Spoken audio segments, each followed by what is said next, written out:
Talabul ilmi fardhatun ala kulli muslim. Menuntut ilmu itu wajib hukumnya ya atas setiap orang muslim. Ini di hadis riwayat Ibnu Majah. Syekh Albani mengatakan hadis ini sahih. Ya. Kemudian Ali bin Abi Thalib, ya, Khalifah Ali bin Abi Thalib mengatakan al ilmu afdalu minal qa'imis sajid. Ilmu itu lebih utama dari orang sholat, dari orang sujud. Lebih utama ilmu. Ya. Lebih utama ilmu, kata Ali bin Abi Thalib. Karena itu kalau kita ngaji itu jangan mikir hasilnya. Kalau hasilnya itu bonus itu. Hasil sampai bisa ngerti gini, pinter, dan itu bonus saja. Ya. Yang dicatat Allah apa sekarang? Fadilahnya. Coba kalau kita lihat fadilahnya. Gitu. Fadilahnya. Apa fadilahnya? Ya. Fadilahnya yang pertama, Allah ngasih kabar gembira. Loh, kalau Allah ngasih kabar gembira, kira-kira apa yang diberikan Allah kepada hambanya yang menuntut ilmu itu? Ya. Fabashir ibad, itu di Az-Zumar ayat 17. Beri kabar Muhammad, kabar gembira hamba-hambaku itu. Siapa mereka itu? Alladzina yastami'unal qaula, orang-orang yang senantiasa mendengarkan ayat-ayat Allah. Itu diberi kabar gembira oleh Allah. Itu yang pertama. Bayangkan, kalau kita tidak ngaji lalu merasa, waduh, kehilangan kabar gembira dari Allah. Harus begitu kita itu merasa menyesal. Ya. Sama seperti Sayyidina Umar, ya, ketika ketinggalan sholat jamaah asar karena melihat kebunnya yang begitu indah.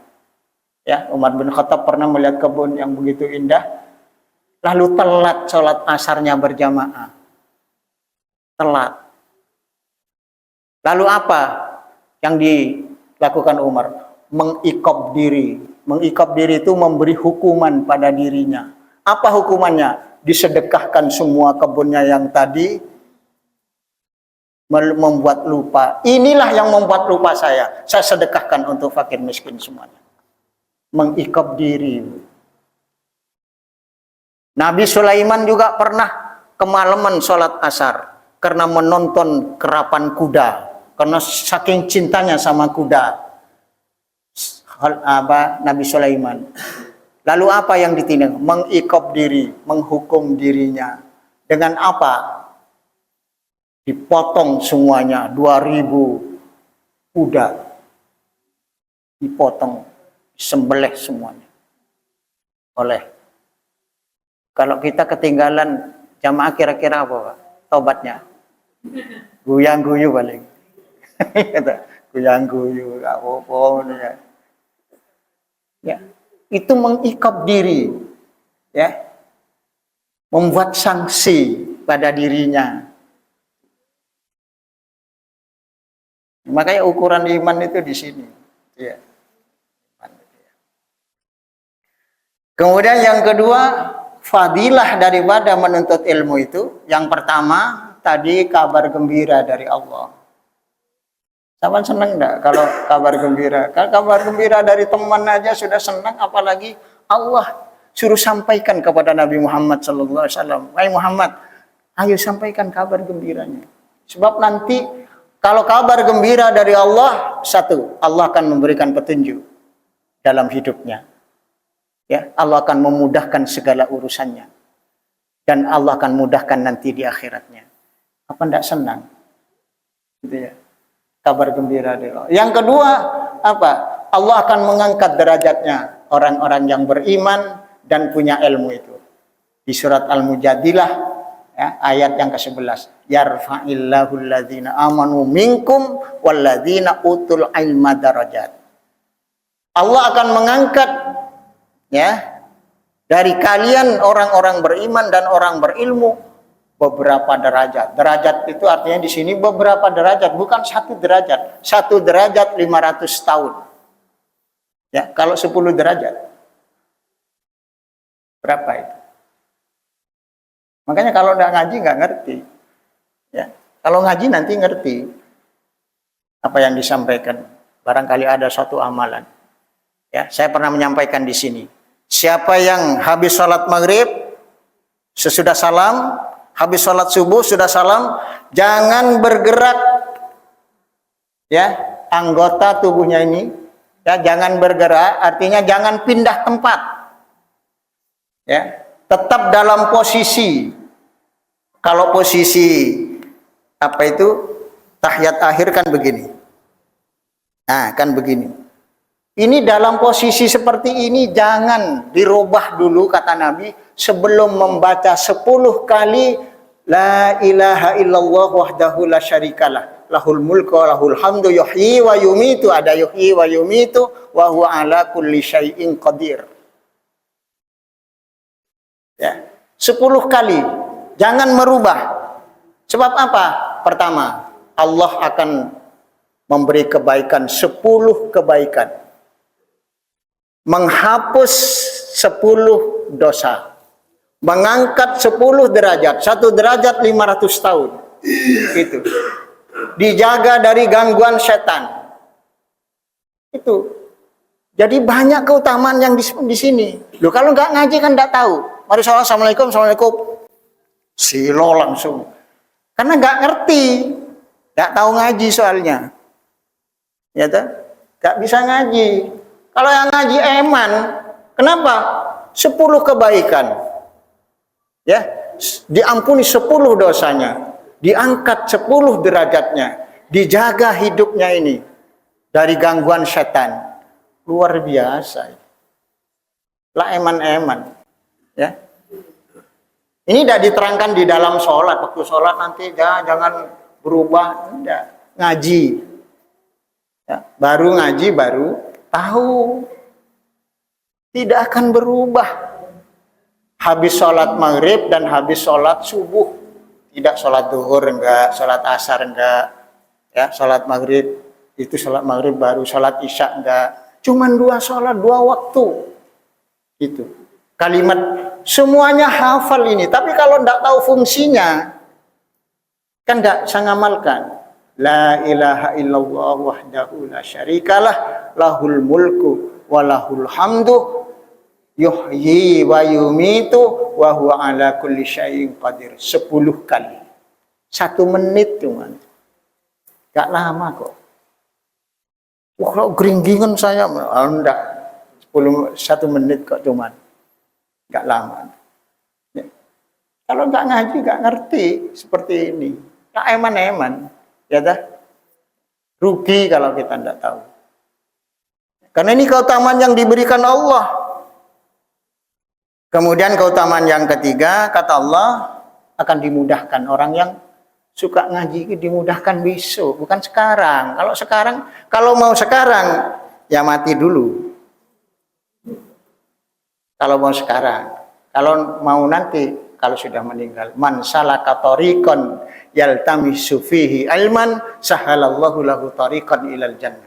Barang siapa yang menempuh, salaka itu menempuh. Tariqan, tariq itu jalan susah, karena menuntut ilmu itu susah. Ya, susahnya bagaimana? Ngantuk, malas, ya toh, sibuk, itu susah, ya.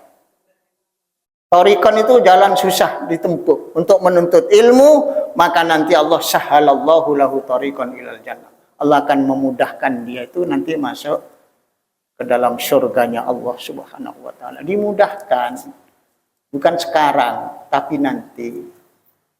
Nah, kalau kita ingat itu, waduh, kalau tidak ngaji rasanya eman. Kenapa keutamanya? Apalagi ngaji di rumah Allah ini, ya. Itu luar biasa, nanti ada anunya. Dan orang yang menuntut ilmu itu ketika keluar seperti dia jihad fisabilillah. Man kharaja fi talabul ilmi fahuwa fisabilillah hatta yarji'a. Barang siapa yang menuntut ilmu, kata Nabi, ya, maka dia itu di jalan Allah sampai dia kembali lagi ke rumahnya. Nah, ketika misalnya satu saat, misalnya ada ya, seseorang yang menuntut ilmu lalu dia malaikat datang menjemput, maka dia mati syahid sabilillah di jalan Allah. Ini yang kita harapkan, ya, mati di jalan Allah ini. Mati mulia namanya. Kalau mati husnul khotimah itu pokoknya muslim ya husnul khotimah. Pokoknya jenengan meninggal dunia dalam keadaan muslim ya husnul khotimah. Tapi mati mulia belum tentu. Mati mulia itu adalah mati di dalam jihad. Termasuk menuntut ilmu, lalu Allah memanggil. Itu namanya fisabilillah. Mati jihad di jalan Allah. Kemudian yang kelima, dilindungi para malaikat. Malaikat itu akan melindungi orang penuntut ilmu. Marhaban bitalibil ilmi. Ya. Talibul ilmi la tuhaffahul malaikatu wa tudhilluhu bi ajnihatiha.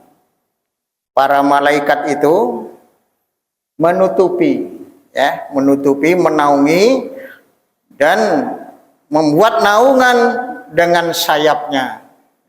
Karena kita tidak melihat, ya, malaikat itu akan menaunginya.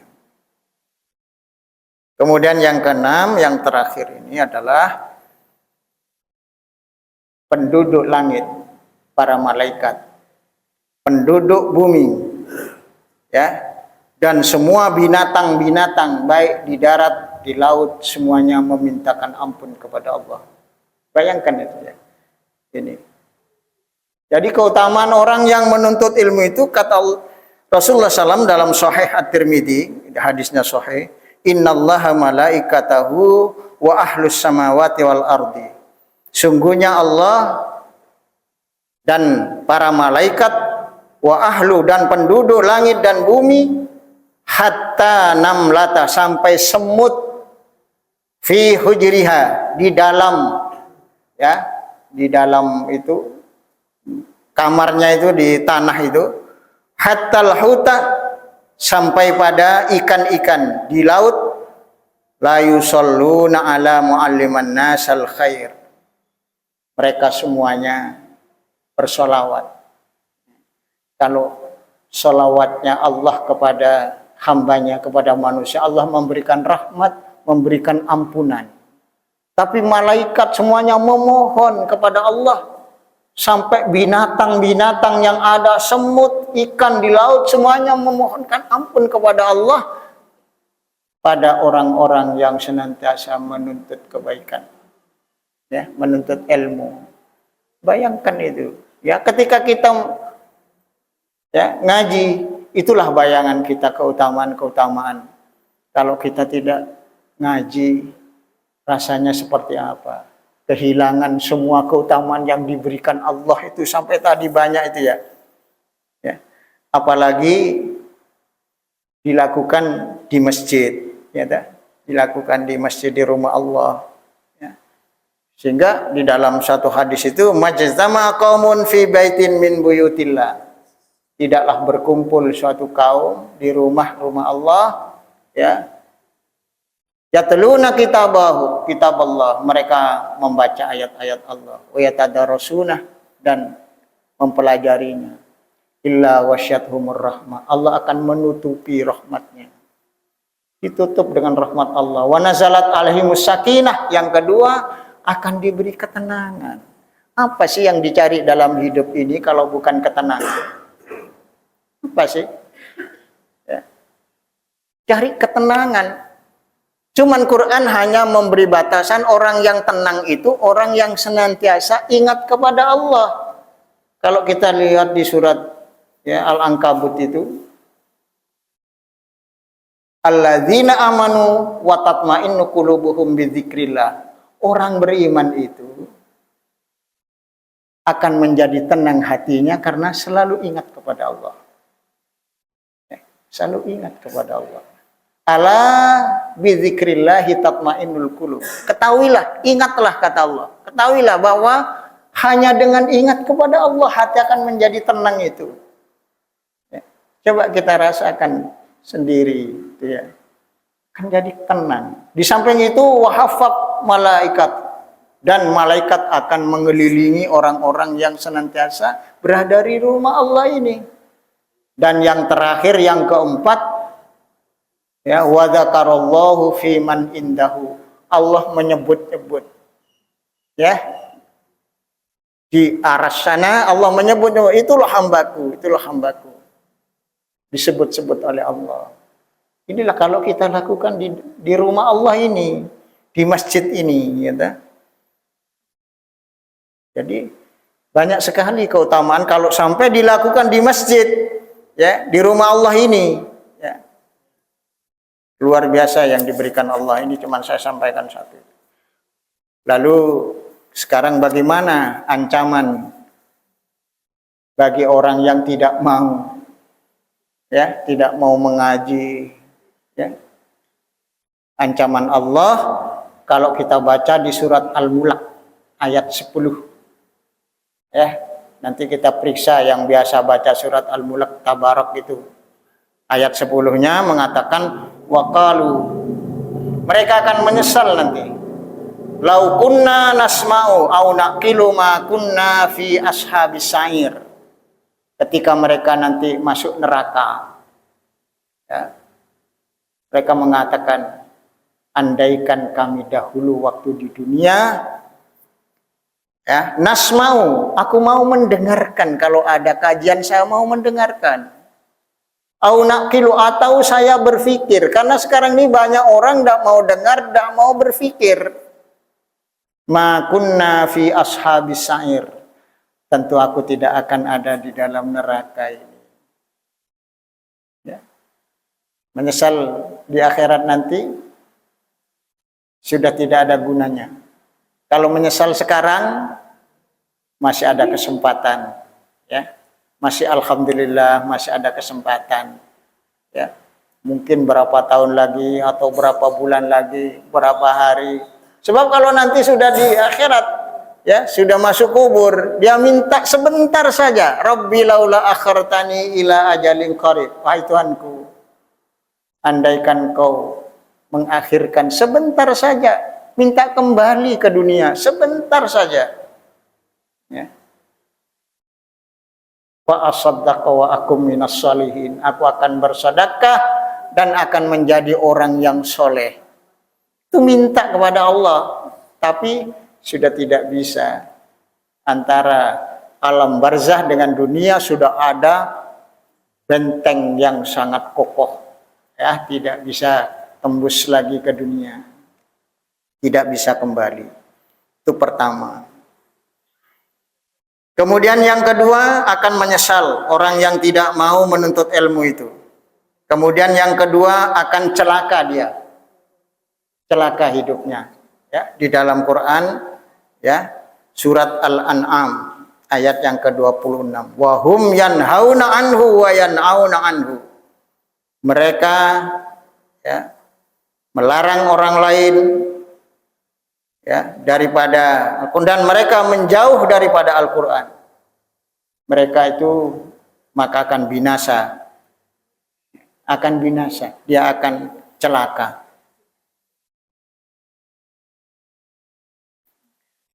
Kemudian yang ketiga, orang yang tidak mau menuntut ilmu itu nanti akan, ya, mereka sesat.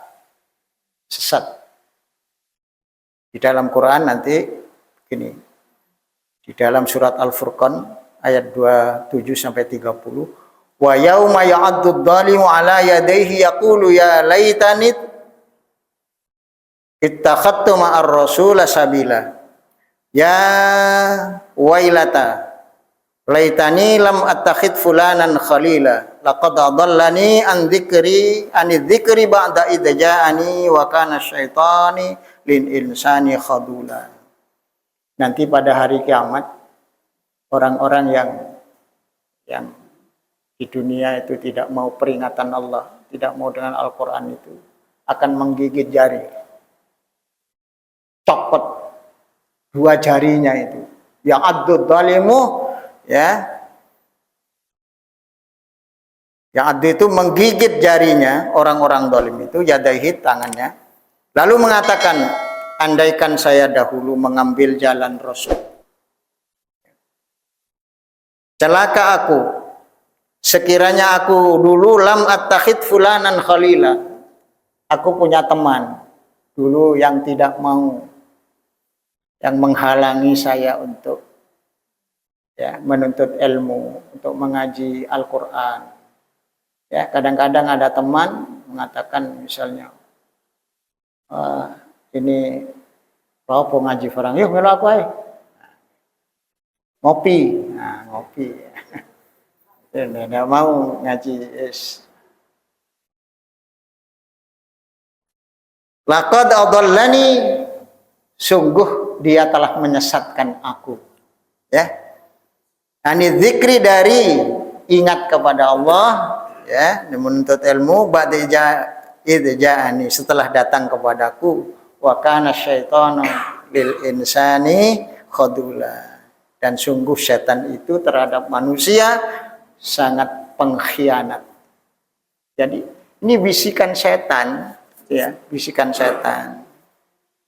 Ya. Kemudian yang selanjutnya, yang ketiga itu, orang yang tidak mau dengan Al-Quran, maka akan disediakan setan sebagai teman.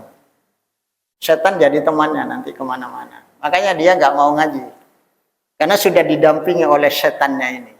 Ya, di surat Az-Zukhruf, ya, surat ke-43 ayatnya 36, 37. Wa may yakshu an dzikrir rahman, barang siapa orang yang berpaling dari peringatan dari Al-Quran, tidak mau dia dengan Al-Quran, nuqayyid lahu syaitanan, akan saya sediakan, siapkan setan, fahuwa lahu qarin, setan menjadi temannya. Jadi kemana-mana kan sudah teman, dibawa oleh temannya. Wis ayo melo aku ke sana. Ya. Gak apa-apa, kamu sholat, gak apa-apa. Mari sholat, wis gak usah ngaji. Muliai, temani mbak setan. Ayo muliai, lah apa sampean ngaji. Setan paling gak senang dengan orang yang ngaji. Paling tidak senang, musuh setan orang ngaji.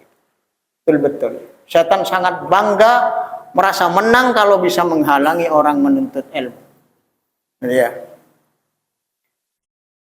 Ini di dunia dikasih setan. Dan yang kedua, akan diberi kehidupan yang sumpah oleh Allah. Ya. Hatinya, ya, yang sempit itu hatinya. Ya. Karena itu di surat Toha, surat ke-20 ayat 124, wa man a'rada an dzikri, barang siapa yang berpaling dari peringatanku, dari Al-Quran, fa inna lahu ma'isyatan dangka, aku akan beri kehidupan yang sempit, sumpah. Ya, walaupun dia punya harta cukup, ya, punya segalanya, tapi kalau hatinya yang sempit, ya, sama dengan orang kafir itu, walaupun dia hidupnya mewah, segalanya cukup, punya jabatan, tapi hatinya, kalau sampai misalnya itu kan enak hidupnya, kaya, segala macam ada. Kadang-kadang kita itu melihat sesuatu yang berbeda dengan kenyataannya. Kelihatannya saja enak, tapi hatinya. Sebab Allah sendiri yang berfirman, wa man a'rada an dzikri fa innalahu ma'isyatan dangka, akan aku beri kehidupan yang sumpah, yang sempit. Ya, itu baru di dunia. Nah, lalu yang di akhirat bagaimana? Wa nahsyuruhu yaumal qiyamati a'ma, dan akan kami kumpulkan nanti di akhirat dalam keadaan buta. Ini orang yang tidak mau dengan peringatan Allah. Buta nanti, masuk akhirat buta. Lalu dia protes, ayat berikutnya. Qala ya rabbi lima hasyartani wa qad kuntu basira. Wahai Rabbku, mengapa aku sekarang dalam keadaan buta, sedang aku dahulu di dunia melihat. Ya. Kalau di dunia bisa melihat matanya, tapi mata hatinya yang buta. Makanya nanti di akhirat mata ini yang dibutakan oleh Allah. Sehingga kata Allah, atatka ayatuna fanasitaha. Telah datang kepadaku ayat-ayatku kepadamu dulu, tapi kamu melupakan. Kadzalikal yauma tunsa. Maka pada hari ini, hari kiamat ini, kamu dilupakan juga. Ini ancaman Allah di dalam Al-Quran. Ya, bagi orang-orang yang tidak mau dengan Al-Quran. Makanya kalau kita ini membaca ayat Al-Quran, ya, kita menyesal kalau tidak. Ngaji itu menyesal. Rasulullah SAW pernah mengadu kepada Allah, ya, di dalam surat Al-Furqan ayat 30 itu, waqala Rasul berkata, ya, kepada Allah, ya Rabbi, wahai Tuhanku, inna qaumi ittakhadhu hadzal qur'ani mahjura. Ya Allah, sungguh kaumku, umatku ini menjadikan Quran itu sudah tidak peduli. Ya. Rasulullah pernah mengadu kepada Allah, ya Allah, bagaimana umatku ini kok sudah tidak peduli dengan Al-Quran. Tidak peduli dengan Al-Quran. Kemudian yang terakhir saya sampaikan reaksi setan bagi orang yang tidak mau menuntut ilmu. Yang pertama, setan akan sangat senang dan merasa sukses besar. Sukses setan itu. Kalau kita semua tidak mau ngaji itu senang setan. Jika seorang tidak mau menuntut ilmu, karena orang bodoh adalah sasaran empuk untuk disesatkan. Setan lebih suka menggoda orang yang pinter, sulit. Kalau yang bodoh, ya, ibadahnya cuman ikut-ikutan saja, senang setan sesatkan. Orang yang tidak berilmu, yang kedua, lebih mudah digoda. Kebodohan itu adalah lahan subur, ya, bagi tipu daya iblis. Jadi tidak senang setan. Ya, makanya kita harus perangi itu langkah-langkah setan seperti itu. Wah, kalau kita misalnya, kok males ya saya ngaji ini. Wah, itu setan ini. Begitu ya. Setan menanamkan kemalasan. Duh, malas. Terus gak melok ngaji, malas. Nah, ini setan itu. Menanamkan kemalasan dalam hati manusia untuk belajar. Ditanamkan kemalasan itu. Ya, ini habis salat, assalamualaikum, waalaikumsalam, mari ngono. Ayo, mulai. Suruh pulang. Bet kak melok ngaji. Suruh mulai. Setan. Kemudian yang keempat, menjauhkan diri dari petunjuk agar semakin jauh dari cahaya Islam. Itu setan itu begitu, menjauhkan. Kemudian menjerumuskan pada kesalahan dalam ibadah dan keyakinan. Jadi setan itu adalah, bagi setan, orang yang tidak mau menuntut ilmu adalah kemenangan besar. Karena mereka menjadi, ya, rentan terhadap segala bentuk kesesatan dan tipu daya. Itu usaha setan seperti itu. Karena itu Allah sudah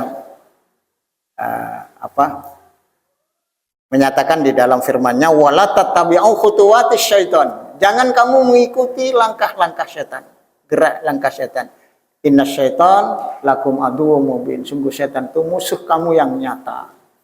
Karena itu mari kita berupaya, ya. Samping kita juga ingin mendapatkan keutamaan. Karena itu kalau kita ngaji itu, kita ingat keutamaan-keutamaannya. Jangan melihat hasilnya. Hasilnya itu sudah bonus itu. Tapi kalau tidak, kita merasa rugi. Ya. Makanya kita perlu mengikop diri tadi, ya, memberi sanksi pada diri kita kalau kita tidak melaksanakan apa yang telah diperintah Allah. Jadi menuntut ilmu itu wajib hukumnya. Ibadah, sholat, puasa juga wajib hukumnya. Jadi sama-sama wajib. Ketika kita itu menuntut ilmu ngaji ini, bernilai ibadah kita itu, bernilai ibadah. Tidak hanya sholat saja bernilai ibadah, tapi juga menuntut ilmu itu bernilai ibadah. Kita ini sedang ibadah kepada Allah Subhanahu wa Ta'ala. Gitu. Nah, Ibu, sudah jam 8 lebih 2 menit. Barangkali ini yang bisa saya sampaikan. Barangkali ada pertanyaan.